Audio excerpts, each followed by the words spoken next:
Bismillahirrahmanirrahim. Today our topic of discussion is basic definition of chemistry. Basic definition में हमारे साथ पहले आ जाता है कि मैटर क्या होता है और क्लासिफिकेशन ऑफ मैटर क्या है। तो सबसे पहले हम मैटर को डिफाइन करेंगे कि मैटर क्या चीज़ होता है। मैटर के हमारे साथ दो टाइप है, एक होता है मिक्सचर और एक होता है सब्सटेंस। मिक्सचर के अगेन हमारे साथ टू टाइप्स है, एक होता है होमोजीनियस मिक्सचर और दूसरा होता है हेट्रोजीनियस मिक्सचर। इसी तरह हमारे साथ सब्सटेंस के भी दो टाइप है, एक होता है एलिमेंट और दूसरा होता है कंपाउंड। एलिमेंट को हम मजीद तीन कैटेगरीज में डिवाइड करते हैं, एक हमारे साथ है मेटल्स, दूसरा हमारे साथ है नॉन मेटल और तीसरा हमारे साथ है मेटलाइड्स। इन सब को हम वन बाय वन एक्सप्लेन करेंगे। सबसे पहले हम डिफाइन करते हैं मैटर को कि मैटर क्या चीज़ होता है। तो अगर हम यहाँ पर देखें तो मैटर की डिफिनीशन हमने लिखी है कि anything that has mass and occupies space, हर वो चीज़ जो जगह घेरती हो और उसका कुछ ना कुछ मेस हो और जो जगह घेरती हो, तो इसको हम मैटर कहते हैं। अगर इस डिफिनीशन के लिहाज से आप लोग देखें तो इस दुनिया में हर चीज़ आपको मैटर नजर आएगी और हकीकत में मैटर है भी, क्योंकि इस डिफिनीशन में हमें यह बता रहा है कि हर वो चीज़ जिसका मेस हो और वो स्पेस को ऑक्यूपाई करता है तो वो मैटर होगा। जैसे हमारे साथ ब्लैक बोर्ड है, जैसे हमारे साथ डोर है, जैसे हमारे साथ विंडोज है, जैसे हमारे साथ डेस्क है, जैसे हमारे साथ मार्कर है, ये सारी की सारी चीज़ें मैटर के इस डिफिनीशन के अंदर आ जाती है। अब हम डिस्कस करते हैं क्लासिफिकेशन ऑफ मैटर। तो मैटर के टू टाइप्स है हमारे साथ, एक होता है मिक्सचर और दूसरा होता है सब्सटेंस। तो सबसे पहले हम सब्सटेंस को डिस्कस करते हैं कि सब्सटेंस क्या होता है। सब्सटेंस को हम डिफाइन करते हैं, a pure form of matter is called substance. Matter का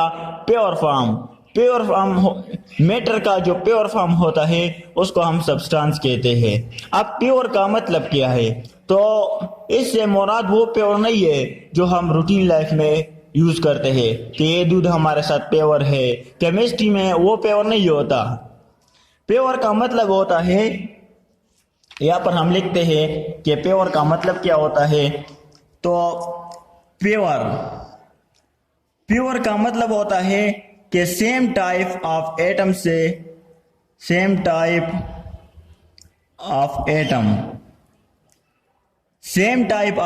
से एक कंपाउंड हमारे साथ बना हो या सब्सटेंस हमारे साथ बना हो या दो से ज्यादा एटम आपस में कंबाइन होते हैं, तो इसके दरमियान एक फिक्स रेशो होती है, फिक्स रेशो। तो प्योर को हम डिफाइन इस तरह करते हैं कि अगर हमारे साथ एक सब्सटेंस होता है तो उसमें जो एटम मौजूद होते हैं तो वो सेम टाइप के होते हैं। जब वो सेम टाइप के होते हैं तो इसका एटॉमिक नंबर भी सेम होगा, और अगर दो या दो से ज्यादा एटम मौजूद होते हैं तो उसका जो रेशो होगा वो फिक्स होगा। जैसे हमारे साथ एग्जांपल है same type of atom O2 क्या है, O2 हमारे साथ एक सब्सटेंस है।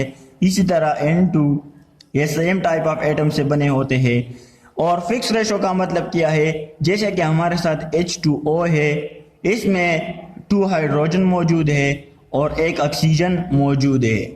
अगर आप लोग इस रेशो को डिस्टर्ब करते हैं, यहाँ पर ऑक्सीजन भी 2 लगाते हैं जैसे कि H2 और यहाँ पर एक ऑक्सीजन को ज़्यादा कर देते हैं O2, तो ये वाटर नहीं रहेगा बल्कि ये हाइड्रोजन पेरोक्साइड बन जाएगा। क्यों? इसकी रेशो हमने चेंज की है।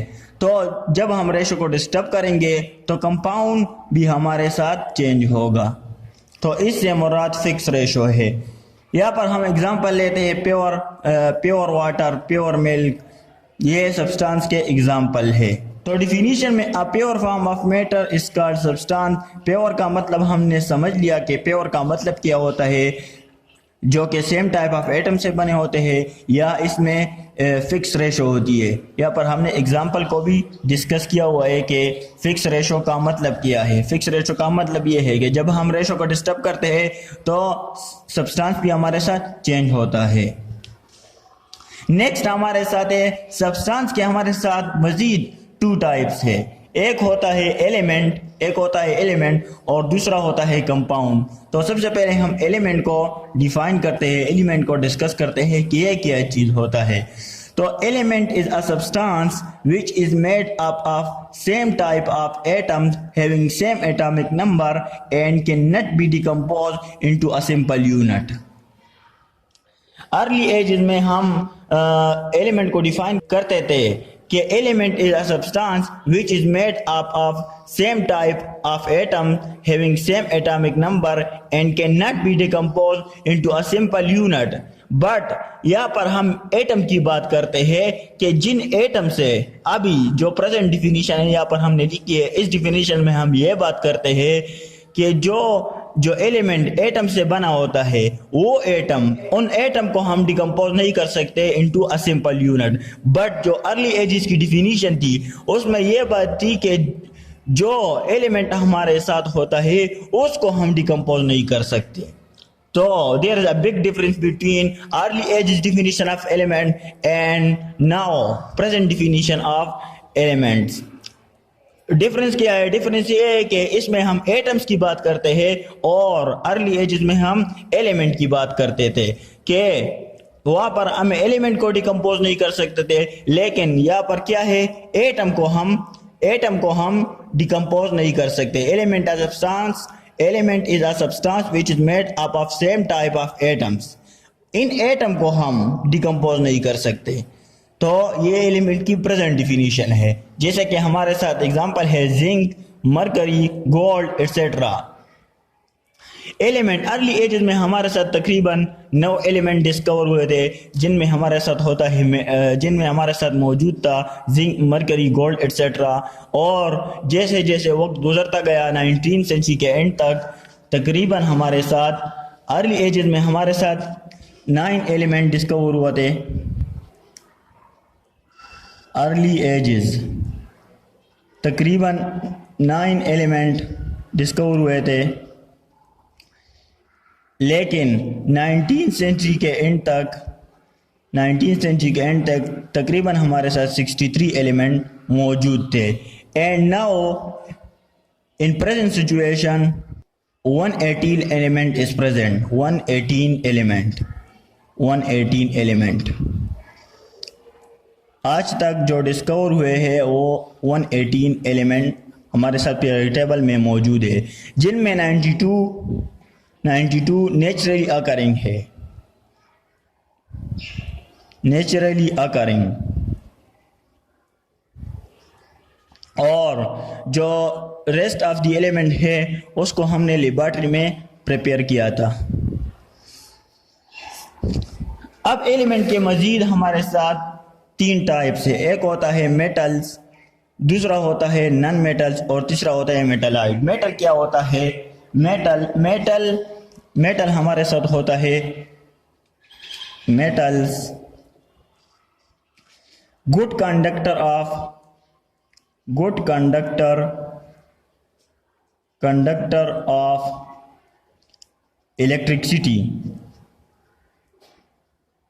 इलेक्ट्रिसिटी, इसको हम मेटल कहते हैं।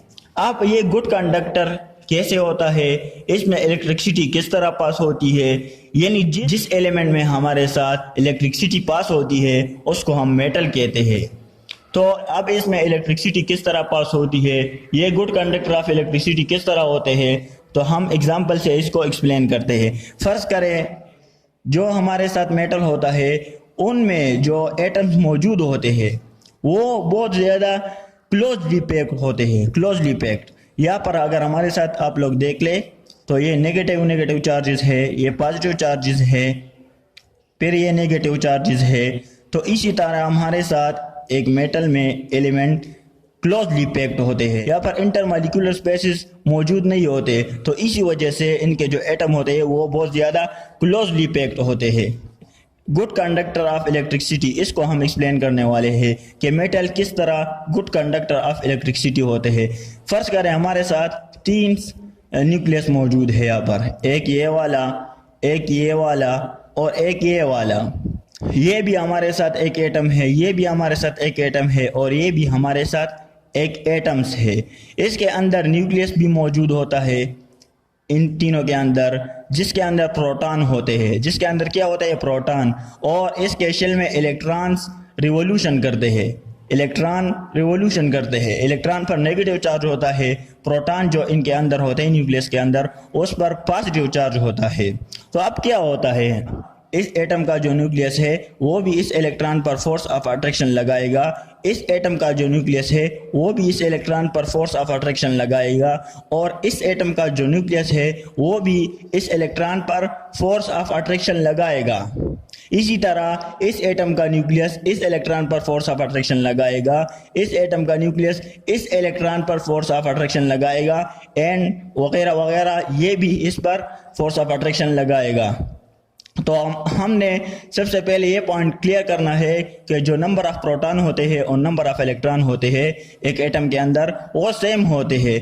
तो जिस तरह फोर्स ऑफ अट्रैक्शन ये न्यूक्लियस इस इलेक्ट्रॉन पर लगा रहा है, तो ये इलेक्ट्रॉन फोर्स ऑफ रिपल्जन भी एक दूसरे पर लगा रहे हैं, क्योंकि यहाँ पर भी नेगेटिव चार्ज है, यहाँ पर भी नेगेटिव चार्ज है, यहाँ पर भी नेगेटिव चार्ज है। ये इलेक्ट्रॉन इस पर फोर्स ऑफ रिपल्जन लगाएगा, ये इलेक्ट्रॉन इस पर फोर्स ऑफ रिपल्जन लगाएगा, ये इलेक्ट्रॉन इस पर फोर्स ऑफ रिपल्जन लगाएगा, ये इलेक्ट्रॉन इस पर फोर्स ऑफ, तो जो फोर्स ऑफ जो नतीजा है वो ये है कि जो फोर्स ऑफ अट्रैक्शन है और फोर्स ऑफ रिपल्जन है वो एक दूसरे को कैंसल आउट कर देते हैं, cancel out the effect of each other। तो नतीजा क्या होता है, हमारे साथ जो इलेक्ट्रॉन होते हैं वो फ्री हो जाते हैं, और जब इलेक्ट्रॉन फ्री हो जाते हैं तो वो क्या करते हैं, इलेक्ट्रिसिटी को कैरी ऑन करते हैं। तो इसी वजह से हम कहते हैं कि metal are good conductor of heat and electricity. अब हम आते हैं नॉन मेटल की तरफ। नॉन मेटल क्या होते हैं, non metals.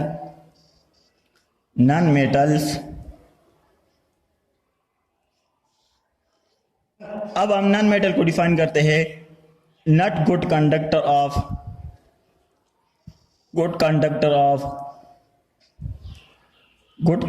Of heat and electricity. इसमें फ्री इलेक्ट्रॉन नहीं होते। क्यों good conductor of heat and electricity नहीं होते, क्योंकि इसमें फ्री इलेक्ट्रॉन मौजूद नहीं होते, और मेटल में फ्री इलेक्ट्रॉन होते हैं, तो इसी वजह से metal good conductor of heat and electricity है और non metal not good conductor of heat and electricity होते हैं। इसके बाद हमारे साथ मेटालाइट्स है, मेटालाइट्स। अब मेटालाइट क्या होते हैं, which have both the properties of metals and non-metals। इसमें क्या होता है कि इसमें मेटल की भी प्रॉपर्टीज होती है और नॉन मेटल की भी प्रॉपर्टीज होती है, तो इसको हम मेटालाइट कहते हैं। इसको हम क्या कहते हैं, इसको हम मेटालाइट कहते हैं, जिनमें मेटल की भी प्रॉपर्टी होती है और नॉन मेटल की भी प्रॉपर्टीज होती है, तो इसको हम मेटालाइट कहते हैं।